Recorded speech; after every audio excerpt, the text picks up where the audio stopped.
Šiaip aplamai ventiliuojami fasadai užtrunka daug laiko, tai daugiau negu stogą uždengti. Čia tokie procesai, kur negalima paskubėti, geriau daryti lėčiau, bet, kad turėtų rezultatą gražų. Šitam name tai čia yra kaip baldas, galima sakyti, apdaila, surinkinėjom baldą. Tai jeigu jums šlapia fasadą, ten gali per 4-5 dienas visą namą padaryti, tai čia nieko panašaus, nes čia mes orientuojamės rezultatą. Su šlapiu skuduru fasadininkam.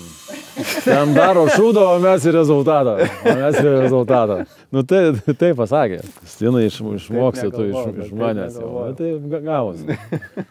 Tai fasadų įrankių reikia nemažai, reikia daug įrankių. Nuo iki, net jeigu pradėčiau vardinti, tai neužtektų 2 rankų pirštų. Čia nešlapia fasadą daryti. Čia nešlapia fasadą, kad ten su trintuvė nutrynė, užmetė ir viskas. Čia, kad galėtum dirbti tokį darbą, tai nuo 10 000 ir viršų reikalinga meistrui turėti įrankių. Kai dirbdavau pats, turėjau autobusėlį įrankių už kokį 15 000 autobusėlis, dar tai viso ten virš 20 000 vien, kad tu galėtum dirbti.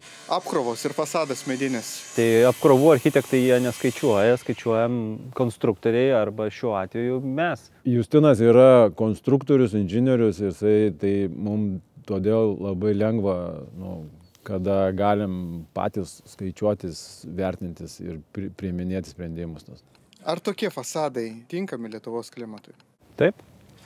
Žinoma, tinkami, o kodėl ne? Tai čia vieni iš tinkamiausių fasadų Lietuvos klimatui. Tai tie ventiliuojami fasadai aplamai, jie labai gerai yra tiem aplinkos poveikiams. Pažiūrėkit, taigi toj Norvegijoje, ne, kur tas atšiaurus klimatas, tai ten vien ventiliuojami fasadai. Kenčia tik tai apdaila, vidiniai sluoksniai apšiltinimo ir visi kiti apsaugoti, nes yra oro tarpelis, kas išsivedina lentelės, ar tai kitokia apdaila, kada sugedo, ar supuvo, ar dar kažkas atsitiko, nusiema, užsideda nauja apdaila ir vėl namas naujas.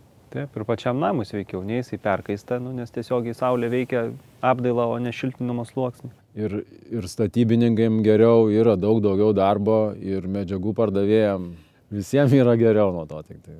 Ir jūsų palinkėjimas jūsų būsimam architektui, su kuriuo jūs dirbsit kažkokiam projektui? Daugiau ventiliuojamų fasadų projektuokit. Turtingų klientų jam iš tikrųjų daugiausiai reikia, kad jie galėtų įgyvendinti savo vizijas.